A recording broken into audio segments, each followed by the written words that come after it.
All right. So the recording has begun, and without further ado, I am pleased to introduce our guest today.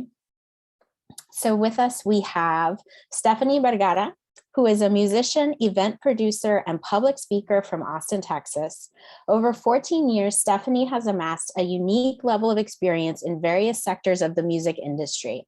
She is the talent director of Chingona Festival and lead singer of Austin Music Award-winning Selena tribute band Bidi Bidi Banda, which if you have not seen Bidi Bidi Banda, definitely check them out. She lives in Austin with her 3-year-old son, Andres. We also have with us Mexstep, or Marco Cervantes, who is a hip hop artist and associate professor in the Mexican American Studies program at UT San Antonio. He researches Black and Brown cultural sonic convergences in shared spaces and performs solo and as a member of the hip hop group Third Root. And we also have with us Beto Martínez. Beto Martínez is a guitarist, songwriter, producer, recording engineer, and co-founder of the internationally acclaimed bands Grupo Fantasma, Brownout, Monichicha, and the Los Sundowns. Originally from Laredo, Texas, Austin has been his home since 1996. Beto has over 28 years of experience in live performance and international touring. Through his work with Grupo Fantasma, he has earned 2 Grammy nominations, a Grammy win in 2011, 16 Austin Music Awards, induction in the Austin Music Hall of Fame, and the opportunity to perform with such diverse artists as Giza and Prince. He currently resides in Buda, Texas, just outside of Austin, where he has operated his own recording studio, Lechehouse Music, since 2013. So quite the portfolios from everybody. The way this is going to work today is we are going to be, I have just a few questions for each of our guests today. And then I'm hoping that we'll have some time at the end to open up to your questions, to questions from the audience. So just to kick us off, the first question I have for each of you, and Stephanie, if you wouldn't mind getting us started with this, is how did you get to where you are now in the music industry? So we just heard your brief but amazing bio. So how did you get to the place where you are now? What obstacles have you overcome, and what support have you had along the way? Yeah. So hello, everyone. It's good afternoon now, just afternoon. Yeah. So I got into the music industry to help myself. I really knew from a very young age that I wanted to be a musician. From the time I saw Selena on the Tejano Music Awards, that's what I wanted to do. I was always watching television, watching probably too much television, watching Janet Jackson music videos and wanting to be Paula Abdul. That's kind of the era that I grew up in as a younger child. And then, realized kind of as a person from Austin and who has been consuming live music my entire life that there's a lot more to it than just being on stage. So I actually went to ACC. I went to ACC Riverside, and I was a music minor, the government major, and ended up getting an internship at Visit Austin, which is the Convention and Visitors Bureau, the tourism arm of the city of Austin, in the music office. And I started going to see lots and lots of local bands. And, there was one point, this will age me quite a bit, but at one point I was I'm sorry, that's my email, checking names off a list at checking names off a list at a MySpace party and realizing this is not what I wanted to do. I wanted to be on stage. So I learned how to do every single thing you could do behind the scenes so that when it was time to start my own band, I could be self-sufficient for a significant period of time. I got a job working at a booking agency so I could learn how to ask for money and put myself in contracts. I went to go work for a PR firm so that I could learn how to represent myself. All these things I was learning how to do while also kind of, in a nice way, plotting and scheming to start my own band eventually. I was managing other bands and selling t-shirts and taking tickets and doing everything you could possibly, designing websites, making posters, hanging up posters, handing out flyers of a country festival. Every gig you can think of around playing music, I was doing it before I started playing music. So in 2014, I started Bidi Bidi Banda. It was supposed to be a one-time thing. I was working on the production team for a festival in Austin called Pachanga. And I had an idea for an opening night party where we could do a Selena tribute. And I got voluntold to lead the tribute. And, I gathered 10 players, 10 musicians of the sounds I thought I heard on these songs. And the rest is history. We played our first show ever at a venue in Austin called Empire Control Room.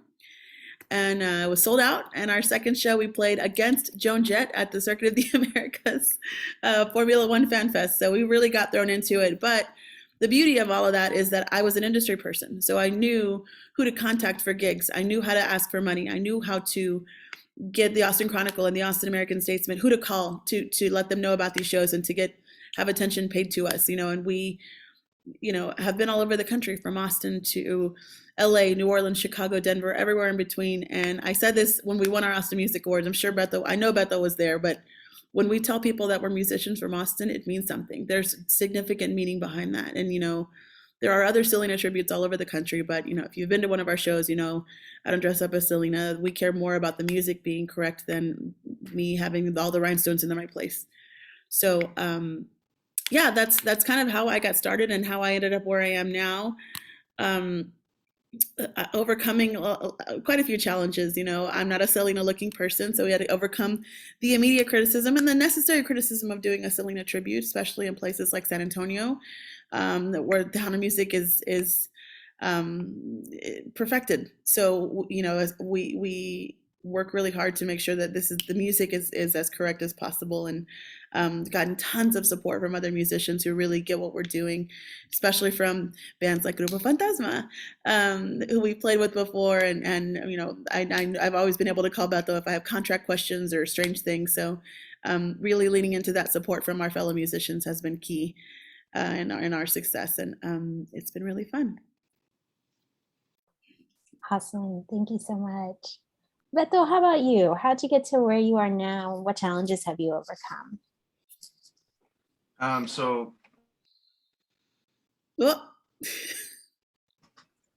you read in my bio, I'm from Laredo, Texas. And I guess I started playing music in high school with a band when I met my bass player, Greg Gonzalez, who I still play with to this day in Grupo Fantasma and Brownout and Money Chicha. But we decided to move up to Austin because Austin was the place to go for music. And in Laredo, there's just not a lot of infrastructure as far as trying to make a living off of this or doing this full time. So I moved up in 96, sort of with the pretense that I was gonna go to school. That's what I told my parents. And I did go to school. I went to ACC initially, and then I transferred to UT eventually. But while I was studying, we were playing with the band that we moved up here with, and probably about 4 years, didn't have a lot of success. We were good at rocking parties, but kind of didn't know how to take it to the next level business-wise. And it wasn't until 2000 when we decided to do this show. We hooked up with another fellow Laredoan, Adrian Quesada, and some of the guys that he was playing with, and decided to do this band that we ended up calling Grupo Fantasma, to play cumbia. And we did our first show just on a whim. Like literally we talked about it one night after having some drinks, and then we're like, yeah, we should do this show. And then Adrian called me the next day and he's like, hey, I booked a show. I was like, whoa. So now we got to put a band together. But anyway, we really sort of began our journey then, I would say, here in Austin in 2000 with Grupo Fantasma. We had some pretty immediate positive feedback, and it grew from there very quickly. By the second show was sold out, and then that was about the time that we were all kind of finishing college. So we had a choice to make right there. We all really wanted to be musicians, but was it realistic? Was it something that we could actually do? So we had all gone to college for different things, but things had just started picking up at that point with the band. So we all decided to give it a chance, and we started going on tour. It's like little DIY tours with 12 guys in one van, sleeping on floors, all that sort of stuff. So we really built it up very organically in kind of an old school way. There was no social media or anything like that. So it was about printing flyers and putting up posters, and we were starting to make email lists. That was like the new technology or whatever. But anyway, we just we just went at it really hard by just touring nonstop and playing as many shows as we could till we started to get some attention here and there. One of our big sort of our big breaks, I guess, was when we got asked to play with Prince, and that happened in 2006. We started doing shows at his club in Vegas, and then doing shows with him as a backing band. And I think that really, even though we were starting to do well and starting to get a lot of traction, playing festivals, doing all this stuff, that really changed the whole public perception. Like, it validated what we were doing. People were like, oh, it's just this Latin band from Texas. Then it was like, whoa, it's this Latin band from Texas that's playing with Prince. So it sort of changed a lot of things and opened a lot of doors for us at that point. We appeared on Austin City Limits for the first time, and then started playing major festivals and touring internationally. And I mean, really, it's been 20 years of that, and trying to diversify that work, me personally, with other bands. I mean, it's a lot of the same guys in all these bands we have. That's we joke around that that's our answer to all our problems, is like, let's make another band. So we've just made all these projects basically to keep busy and keep working and keep being able to do what we do. Personally, I started this studio in 2013 as a way to work when I wasn't on the road and to kind of keep myself busy. But it's been a long journey, I guess, at this point, 20 years of just building on all those past successes and trying to maintain. I think we got a lot of support initially locally from Austin. So Austin has always been our home base, even though most of us originally were from Laredo. We moved up here and this is our home now. And the public here has really supported us, and we've always been able to come back and expect that same level of support and receive it, which has always been great. I think obstacle-wise, initially, kind of people didn't know what to make of us. I think cumbia as like a crossover music, and not just like music that you would find like in Tejano bars or something like that, or cantinas, or as like crossing over into really hip music was just happening in 2000 when we started. So a lot of people didn't know what to make of us. We were playing Latin music, and I say that in air quotes because it's such a broad term, but we were playing that music mixed with rock and funk and all the other things that we grew up with. So people didn't know where to put us, and they were like, "Are you guys Tejano?" Which we weren't. I mean, we are Tejanos, but we weren't explicitly playing Tejano music. So a lot of times we were like the one Latin band on the festival, or we just didn't get invited because they were like, oh, we don't want Tejano bands or something like that. So we really had to push and establish that we were just as valid on like the rock stage as the Latin stage. And it took a long time, I think, to build that. And I think the Prince thing, like I said, was a huge validation for people to kind of see beyond the genres there. And now obviously cumbia is a gigantic worldwide phenomenon. It's very hip. There's all styles of cumbia. There's electronic cumbia and stuff. So it's very different now. But I think when we first started, that was a huge obstacle, just kind of defining what we were and where we fit. And I think that kind of covers the story up to now, more or less. Absolutely. That's awesome. I'm hearing so much resonance too between what you and Stephanie are saying. And how about for you, Marco? What's the story behind Mexstep? Thank you. Big honor, to be on the panel with Stephanie, Beto, and thank you for the invite, Lydia. For me, it's still an ongoing process, still working at it. I started rapping a long time ago, back in middle school when I was in Houston. Grew up in Houston, born and raised. Played a lot of shows there, recorded with a group called Bass Tribe, with a good old friend of mine that goes by DJ Chicken George. I know that he's DJs in Austin, a big name out there. He does his thing now out there. We recorded an album together as a group, really struggled to get our finances together to record an album at such a young age. We were 16 at the time, ended up getting a bad contract, really just a foul deal. And I think it discouraged us in a lot of ways. I mean, anyone that just puts their heart and soul into a project and it just doesn't come out and manifest itself, it can be pretty heartbreaking. So I know I was discouraged for a long time. I know when I talk with younger artists who, maybe things aren't working out for them at, any given time, just try to let them know, just keep it moving. You're gonna always run into obstacles. Things are always going to come in your way. You just got to kind of pick yourself up and keep it moving. But I wrote forever, learned how to DJ in the process, which I think also helped my approach to writing and music creation, producing beats as well. Playing a lot of shows in Houston, local stuff, not huge turnouts, maybe 50 to 100 people, but just really loving the art, loving just being out there in the culture and doing it.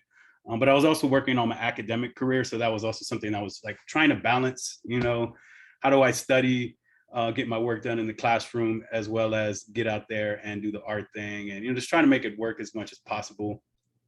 I ended up moving to San Antonio for graduate school, and also knew some artists out there that I wanted to connect with. So there was sort of a couple reasons why I moved to San Antonio. And I found that it was starting to become a challenge to book hip hop shows there. So while I was in graduate school, I still just had this itch and burn to perform. I wanted to just get out there. It didn't matter if it was at a coffee shop. It didn't matter, like whatever. I was also like very politically invested in movements, against anti-immigration laws, immigration rights, police brutality. So any rally, any protests, I was out there rapping as well. And I also started to organize shows around the time that I was in graduate school out there in San Antonio, with a focus on Black and Brown artists, and also with attention to women and queer voices. And it just really gained a lot of momentum at the time. A lot of people were coming out to the shows. A lot of people were coming out performing, calling me up, wanting to be part of the showcases. And I was playing these as well. And I think that's really when momentum started picking up a lot more for me, just kind of staying where my heart was, and knowing that, these are the things that I care about a lot, and I want to, make a public space for them. And around that time also, I got hired at UTSA to work in the Mexican American Studies program. I had got my PhD during this time, and the faculty in the Mexican American Studies program saw what I was doing in the community. They saw that I was putting these shows together and organizing in such a way. And, what I felt was something that was maybe kind of hindering my academic work, meaning my artwork was maybe getting in the way of my academic work, was actually helping it out. So I was just, again, what I tell younger artists or folks that are trying to do juggle a couple of things is just stay, with where your heart is, and just keep moving. Put out albums out, connected with artists in Mexico and Spain, started Third Root with Easy and my old friend Chicken George. So it's great to be in a group with him. We've been doing music for so long, so it's just beautiful that we can share these moments together. And the group Third Root really is focused on Black and Brown solidarity and love. Through that group, we worked with Adrian Quesada, which has opened up a lot of doors for us. Adrian Quesada of Brownout, Grupo Fantasma, of course, Black Pumas. And yeah, we're just keeping it moving. I have a new album coming out next month with Adrian. Also, Third Root has an album coming out next year. And one of the challenges now is just keeping up with all the changes, going on with marketing music and getting out there and putting your art out. Awesome. Thank you so much. I feel like I should have made this a longer event. I feel like we could talk for a really long time about all of the things that y'all are doing. But Marco, what you just said kind of speaks to the next question, which is about the impact of COVID.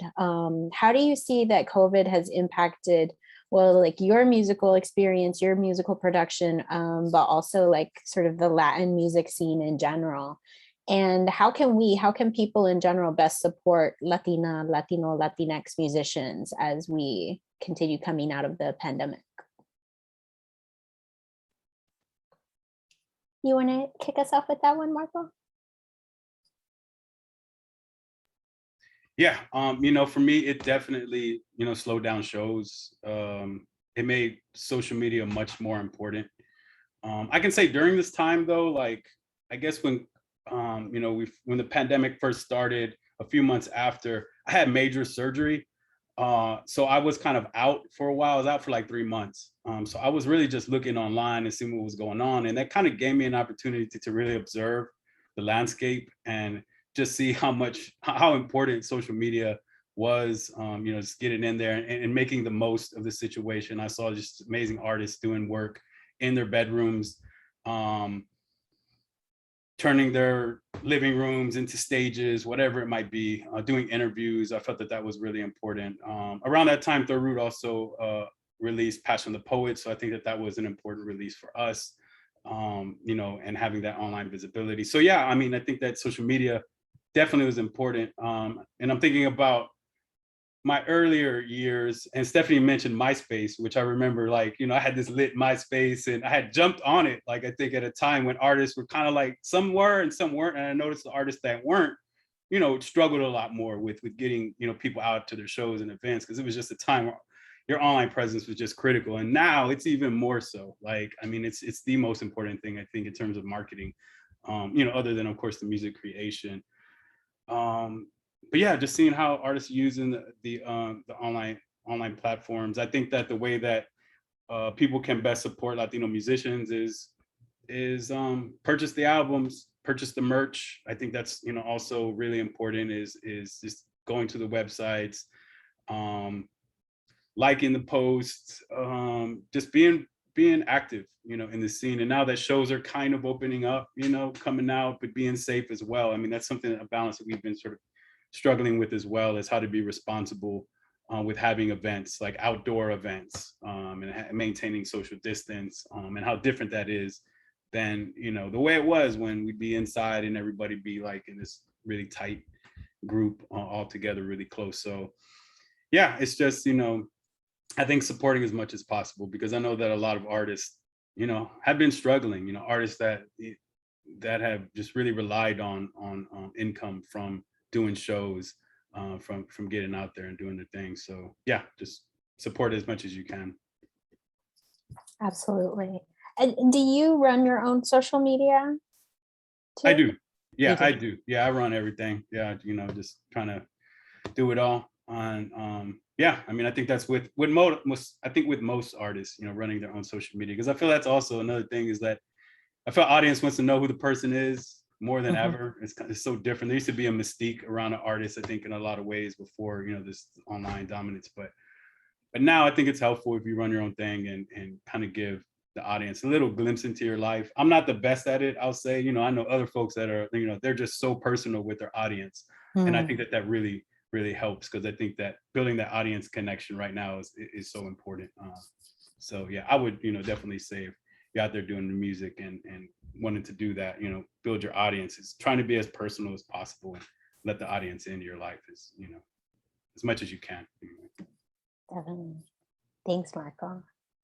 Stephanie, how about you? What has been your experience through the pandemic, and what do you think about how we can best support artists at this time? So I like to think that Bidi Bidi Banda has come in 3 waves. The first wave was kind of the beginning, when we were, I made the decision to stop dressing up as Selena and stop giving myself these headaches in the middle of the night trying to hand sew rhinestones onto costumes.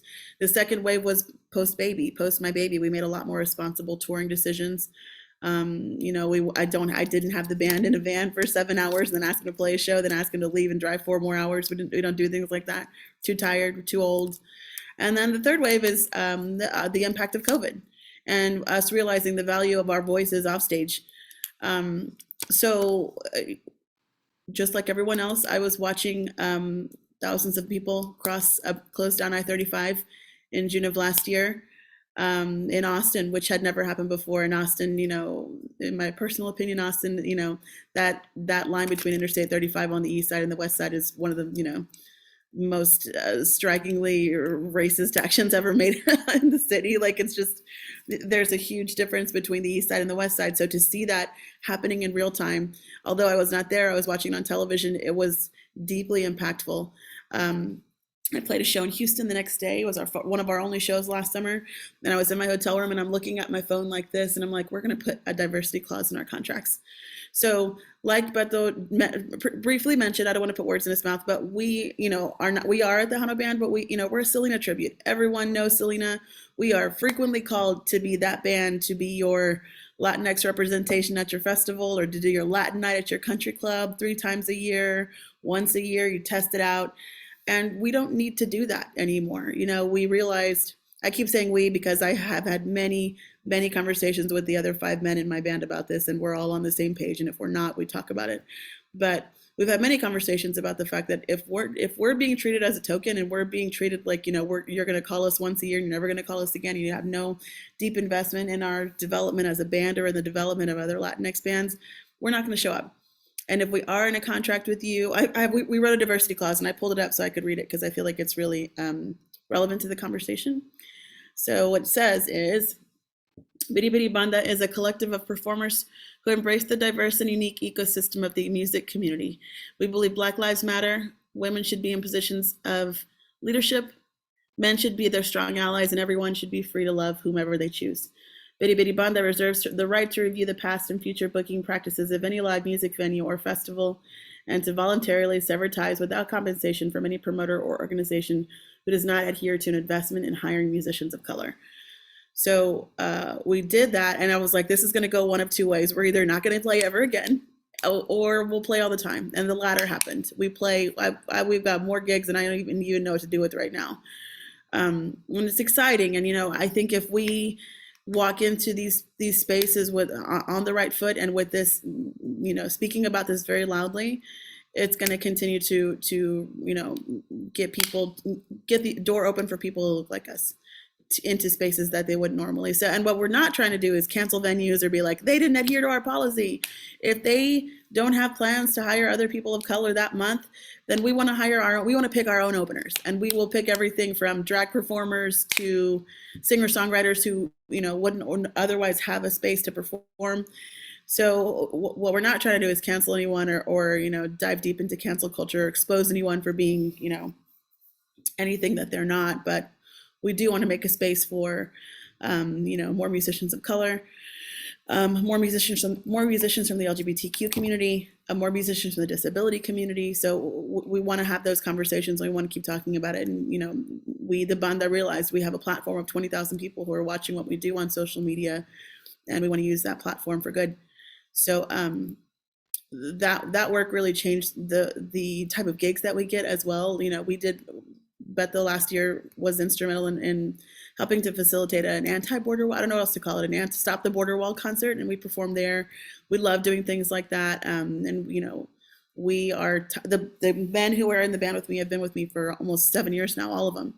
So we're very much a family unit. We have lots of conversations about what we do and do not agree on. And if we're on stage together, it means that we all believe in this and that we're voluntarily choosing to do this together. So those, there are strength in numbers, and our actions are speaking louder than just the Selena music that we play. And I think that that's really important and fun. So there's the 3 waves of the banda. Awesome. I'm so glad you brought up the diversity clause. If you hadn't, I was going to bring it up too. So yeah, thank you so much. I love, like I'm on the verge of tears right now thinking about how you've leveraged your platform, and also leverage Selena also, and that you're doing it in such a nuanced and innovative way. Thank you. And Beto, coming to you, what's been your experience through the pandemic? What do you think the impact has been on the Latin music scene in general, and how can people best support Latina OX music? Yeah, so obviously a lot of similar impacts to everyone else. Mainly the most immediate thing was a loss of income. So my bands up until now have really been, I joke that sometimes I feel like a dinosaur, but really we are kind of an old school model, like Marco talked about, with social media and stuff, and it's definitely super important, but when we started, it wasn't, and we've always been like slow with that. And I think we've gotten better at it, and we hire people to do it sometimes, but just sort of engaging a more contemporary model, we've just been slow at that. And we've always just toured. Like we just tour and we play live, and that's what we do. So when everything went away like that, it was definitely difficult and kind of shocking. So there was like a whole moment of reckoning there and kind of thinking like, what do I do now? But since nothing was happening, it wasn't as easy as like, well, I'm just gonna like start a new career now or something. I mean, also because we've done this for 20 years. So it just took some thinking and some time to kind of get our bearings. And I think everyone kind of dealt with it in different ways. But after a couple of months and sort of navigating through some of the programs that were very helpful, like Music Cares through the Grammys that gave me a grant, and eventually getting some unemployment money and stuff like that, I was able to turn back towards music, because at first I really didn't want to have anything to do with it. Not that I didn't want to have anything to do with it, but it just the drive for it wasn't there, because the world was in this horrible place, and I don't know, just it was weird for a while. So, but once I was able to kind of refocus, I did start making music here by myself, which I had never done before. I've always been the guy in the 10-piece band, you know? So I started to work on music by myself, and that included recording all the instruments by myself, and including singing, which I would never call myself a singer. But I tried. And one of the interesting things that I think happened too, like I've gone back and checked out some of those songs. I think I did like 14 songs. And as things started to happen, as the summer of 2020 came around and all the protests, the content of my music during that period changed, and I started to address that as well. So it really became a driving force behind what I was doing, just kind of seeing all of this, and in a way, like my own sort of protest music. And I was putting those songs out for a bit, and I'm looking to put them out in some type of compilation, but not immediately. But anyway, yeah, so it was really just a moment of reckoning, I guess, in a lot of ways, and figuring out how we run our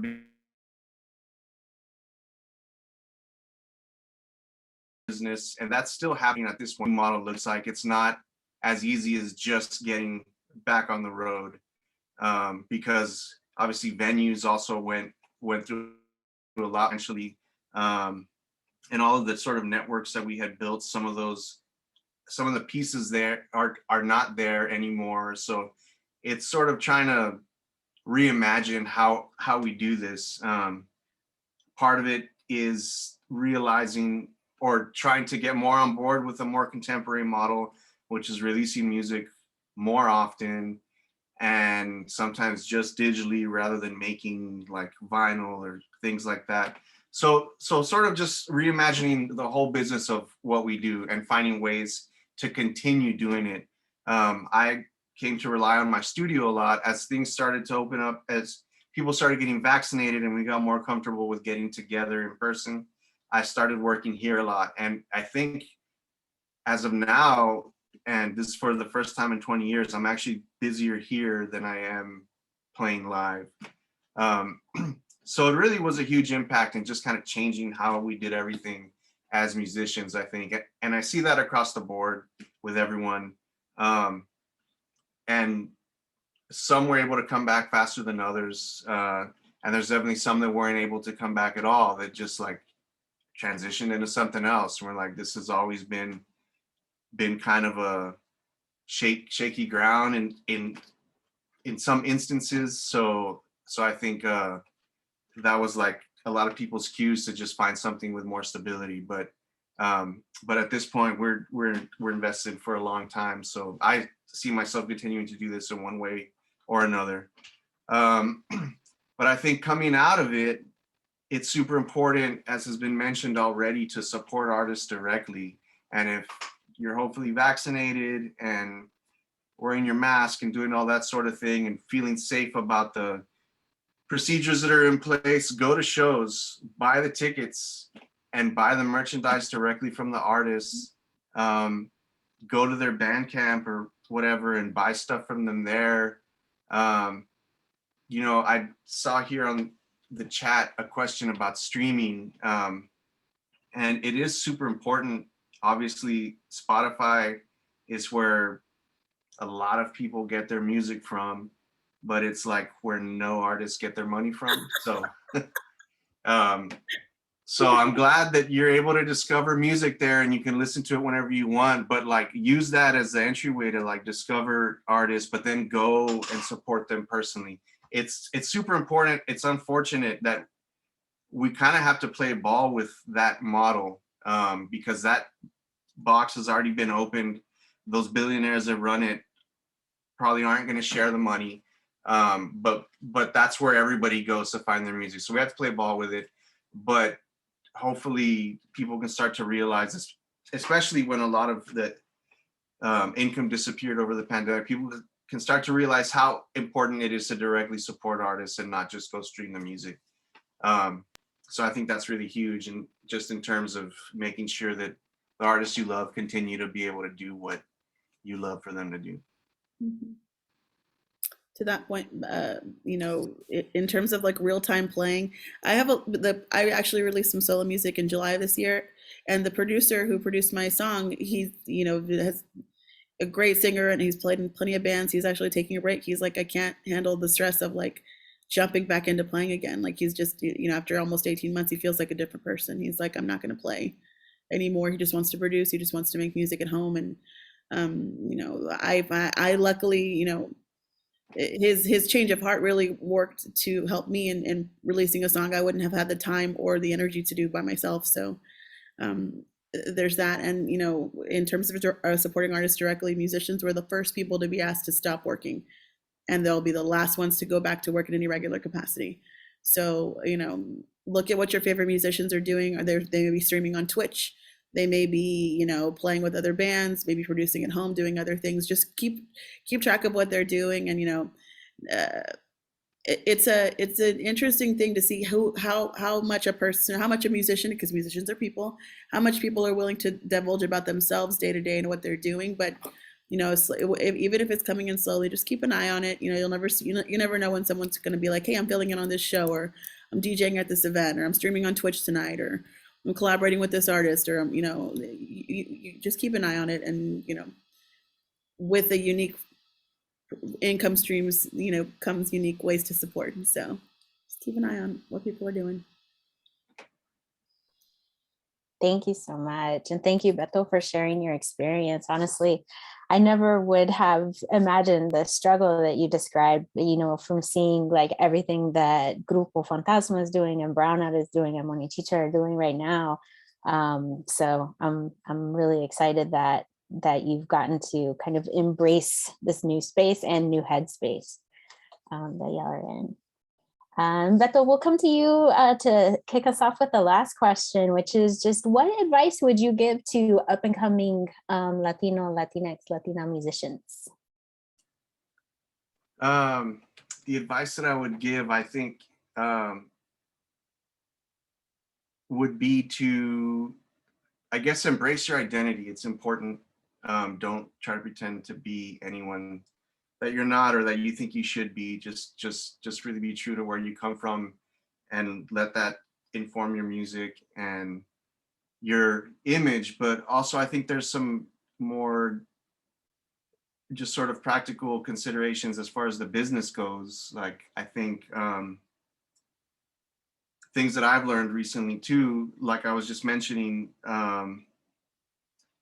about how important, and Marco mentioned earlier and stuff about how important, you know, social media and all that is now. It's really like where everyone is getting their information from. And so it's important to maintain that that content, I guess, and to be prolific. I think the days of like spending a couple of years making a record and making this like masterpiece and not putting it out till it's totally perfect are kind of gone. So like, be prolific, and what you're doing as a musician is something that you love, but it's also a business. So be sure to figure out how to marry those two things and treat your work as a business. Like, even though it's your passion, be systematic about it and make music every day and work really hard to put that content out. Don't just like wait for the magic of inspiration. And I think just be a lot more proactive, but also realize that you're a small business, and unless you've already reached a certain level of like a certain financial level, economic level, you're going to be doing everything yourself. So be prepared for that, and read about it, learn about it, talk to other people about it, so that you're confident about it and you do those things right. I mean, every level, every aspect of the business, as everyone here knows, like, I know, like Stephanie and Marco, from coming up with the music, but also to releasing it and marketing it and booking yourself and all of that stuff. Become familiar with all of that, and really just be prepared to be that many times one person business operation. So it is passion, but it's also commerce, and that's very true today, especially. So yeah, that's my advice, I think. That's great advice. That's great advice. Thank you. Yeah. And I think, a lot of folks can also, a lot of us have an entrepreneurial spirit anyway, so I think combining that with the passion for the music is perfect. Yeah. Thank you. Marco, how about you? What advice would you give to up and coming musicians? I think Beto definitely dropped some jewels, with the identity, staying true who you are, be who you are, as true as you can be to it, use the influences you grew up with, the music that was around you. Also important, I think, is don't get discouraged if every show isn't jam-packed, especially if you're a rapper, like you're doing hip hop, just know that comes with, part of that struggle is that not every venue, not every place that you play is going to be like this, 1,000, 2,000 crowd, whatever, event. Learn the business again, Beto, just dropping those jewels, just learn the business. That's one thing that I wasn't really that great at the beginning. And it's something that it's not the most fun part for me. I definitely love the art a lot more, but it's such an important part, especially now, given these days and times. And learn about the musical forms that you are involved with, whether they be cumbia, reggaeton, salsa, merengue. Value and honor the Black histories of these Latino musical genres, because that's really important, to know that history, know those roots. Hip hop, just any genre. I think most genres in Latino music are Black rooted, African rooted. So definitely learning those histories is really important. And do what you love, really. If you find that you're just not all into it or just not loving what you're doing, then you probably, shouldn't be doing, because sometimes it's a labor of love, although, there's income generated from it. It is a lot of love that goes into it, a lot of work, a lot of hours. I'm just thinking about Beto making these beats, and I know how it is sitting in front of that computer and getting that snare drum, spending like 5 hours on a snare drum, just it's a labor of love sometimes, but just creating what you feel and what you love, I think, is really important. So that would be my advice. Awesome. Thanks so much, Marco. And Stephanie, we'll cap it off with you. Yeah. Well, I'm going to lean into what Marco and Beto both said, which is to, even though, and they sound silly coming from me being the lead singer of a tribute band, but whatever you can do to make your own mark and to be yourself is so important. That's what people are engaging with right now, is an authentic version of yourself. Whether it's playing Selena music and not looking like Selena, or, whatever it is that you're wanting to do, that's what, in my opinion, that's what people are wanting to engage with most, is a real human person feeling emotions that they're trying to relate to as well. I don't play instruments, but I certainly know what it's like to look at words for hours and hours and hours and try to make something of, words. I remember the first time I ever tried to write a song, I sat there and I'm like, what do I want to write about? And I wrote the word loss. I just wrote loss. And I looked at it for 45 minutes with nothing And eventually something came. But, I realize now that, more so than with the release of my first song and my EP coming out in January, more so than people wanting to see how much I can look like Selena, people just want to relate to me and find, I had to, in addition to performing the song, tell the story about how we got to the song. So the more you can do to be your authentic self, the better. I would also say that during COVID, I never felt like I had more access to performers who I wouldn't normally have access to than I did, during COVID. So don't be afraid to reach out. You never know who would be open to a collaboration with you. I did tons of collaborations through the pandemic. I worked with a musician out of New York named Jessica Medina who did a Selena tribute. I just recently finished or released a music video with 25 other Tejano performers. It was a faith-based project, and I grew up Catholic, and my faith isn't something I frequently talk about, but I felt comfortable and safe and supported enough to do this project. And it's like myself and Shelly Lattis and Grammy Award winners and other amazing performers from all over the state of Texas, at all different points of their careers. So I'm really excited to see. Oh man, there's an Austin DJ Orion just asked me if the ACC Zoom thing was open to the public. Sorry. But yeah, the collaboration has been great. Don't be afraid and don't be worried that you're not going to get a response from someone who you might want to collaborate with. It's there for you, and it could lead to something really exciting.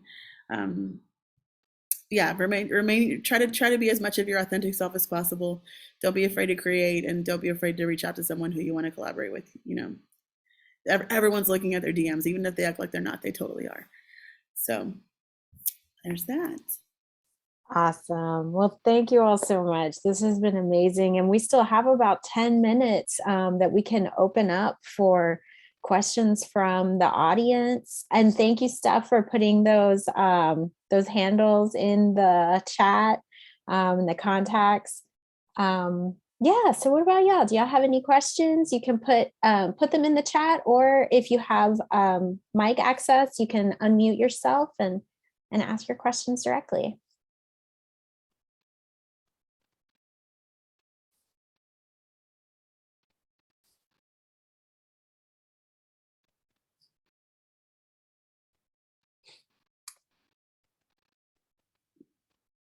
Wow. Oh, Shireen, you have a question?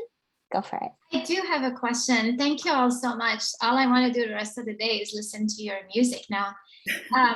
So I'm a consumer of music. I don't produce anything. And it's become a little harder to give music as gifts to people because, as physical gifts. Mm-hmm. People are using streaming services, which I know do not compensate you properly.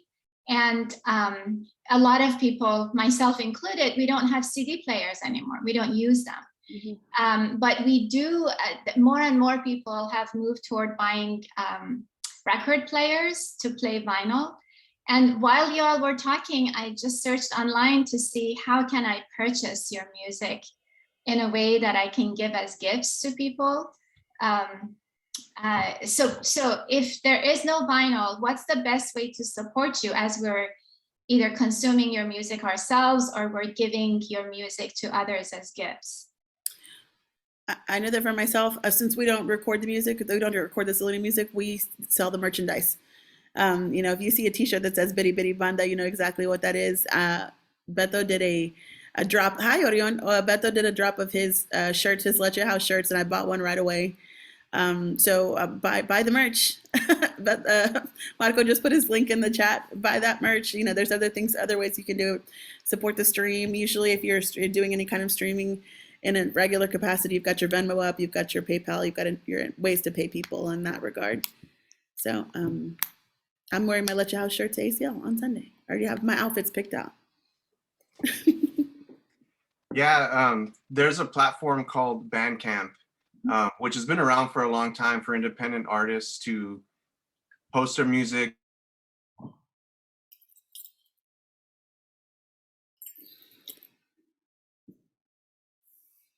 Camp Fridays, where they give 100% of the proceeds from sales to artists. So it's a really great platform for artists, and many artists, even if they have their stuff up on streaming services, they have a Bandcamp page where you can actually buy digital downloads and buy the physical merchandise that they have there too. So that's a great place to go to support independent artists. Definitely, you know, I think Bandcamp, I posted my link, merch, CDs, vinyl. But then there's also the option that you can send like a gift, like you can send an album, like the link to the album electronically to somebody. So to answer your question about like how do you give, you know, gifts to others, you know, during these times, I think that's, you know, a good way. Awesome. There's also a question in the chat. Do you have suggestions for helping our youth be exposed to and absorb the culture, the music, musicians?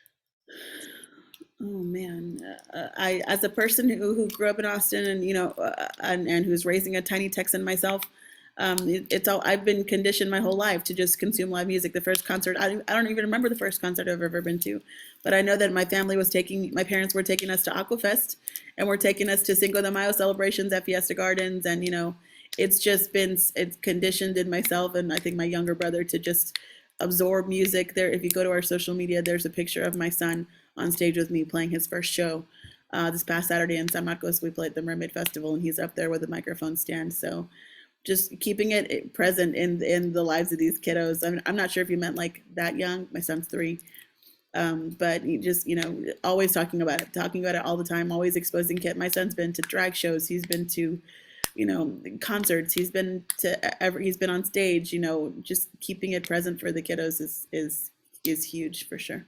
Oh, you were Mermaid Festival. How cool. Yeah, we were there. It was fun.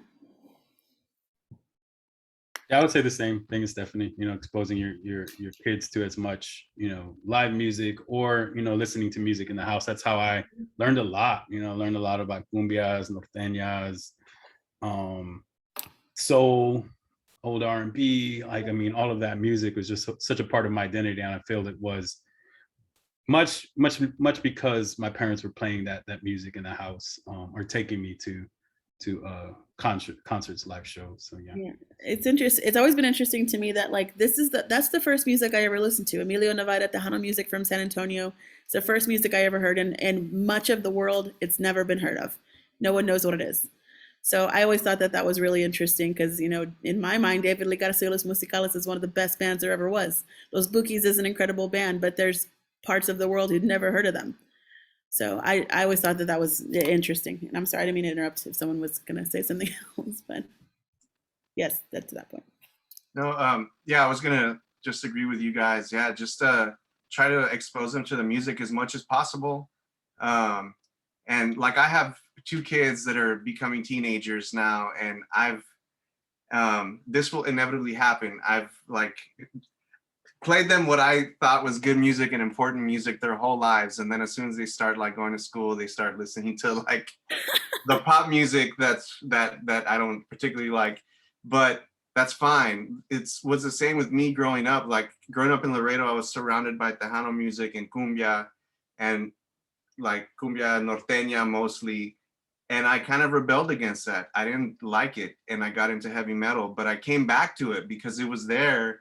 And it became like, I mean, it was part of my culture. It's something that I could draw on from my past that I knew very well and it was very comfortable. And once I was able to kind of approach it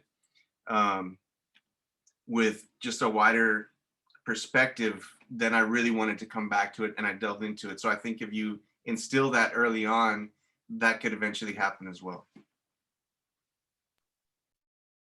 Absolutely. And I mean, that's why we have such amazing fusion, you know, fusions of so many different styles now. Yeah, thank you so much. We've just got a couple minutes left. I know I didn't prep y'all for this, but do you have any just last words for us in these last couple of minutes? One of the things I want to say is thank you again, you know, for putting on this event, because, you know, that last question about building that cultural consciousness is, you know, these events are definitely a way, you know, having talks, inviting artists, valuing and honoring artists as intellectuals, as scholars. You know, I think that that's so important, because I'm thinking about different Latino communities where it's Chicano, Puerto Rican, Cuban. I mean, musicians have been key intellectuals, you know, in these cultures. I mean, definitely in, you know, Tejano culture, as Stephanie brought up. I mean, just growing up with Tejano musicians and listening to corridos as well, you know, it's just sort of, it's so important to our culture. So thank you for, you know, having these events. And I would definitely, you know, say to anyone, you know, with kids or wanting to inform themselves, is try to attend as many community events like this as possible, that where you have people that are working to get folks talking. Because, you know, it's one thing to play the music, and I think art allows us to communicate in ways that we just can't communicate in a conversation like this, right? But I think there's something to be gained when we do have conversations and talk about the work that we do. I mean, just listening to Stephanie and Beto drop these jewels, it's just been really, really amazing for me. You know, glad we're recording this, because I'm definitely gonna go back and take some notes on this. So thank you. Thank you, Marco. Likewise, thank you very much. I'm very honored to be included. Just to be considered amongst colleagues like Stephanie and Marco, it means a lot, and to be able to relate stories to our community, to our Latina community here in Austin. It definitely makes me feel, even though I've been here for 25 years, it still like just drives home the fact that this is my community now. So this is reaffirming in that I could be a part of a conversation like this. So thank you for that, for the invitation, and for putting this together. My pleasure. Thank you, Beto, for being here. Yeah. Every time I get to do something like this, I'm like, you want me to talk with Beto, like, or with whoever? Like, I'm just, you know, in my mind, I'm still just like the biggest fan of all, you know, all these musicians who I get to work with and who we get to collaborate with. So I'm really just enamored, and there is a lot of camaraderie and a lot of, you know, in reality, we're only a couple of degrees away from each other from being friends, or we are friends, or, you know, it's very interconnected. So I feel very comforted in talking to you all, especially with these other two incredible musicians, Marco and Beto. So, you know, just thank you for the opportunity. Thanks for letting us tell our story and letting us talk about what it's like in real time, for sure. Well, thank you all, sincerely. I'm a huge fan of all of you, so it's been a thrill for me this past hour. And to the question of where will the recording be hosted, we will have it up on our Interdisciplinary Studies YouTube, and I'll be sure to get the link out to the YouTube video to all of the panelists as well. So feel free to study it, ask questions about it, circulate widely. And again, thank you all so much for your time and for, yes, the jewels of wisdom that you brought to us today. Yeah. Thank you. Thank you. Thanks, y'all. Thanks, everyone. Thanks. Have a great day. Thank you.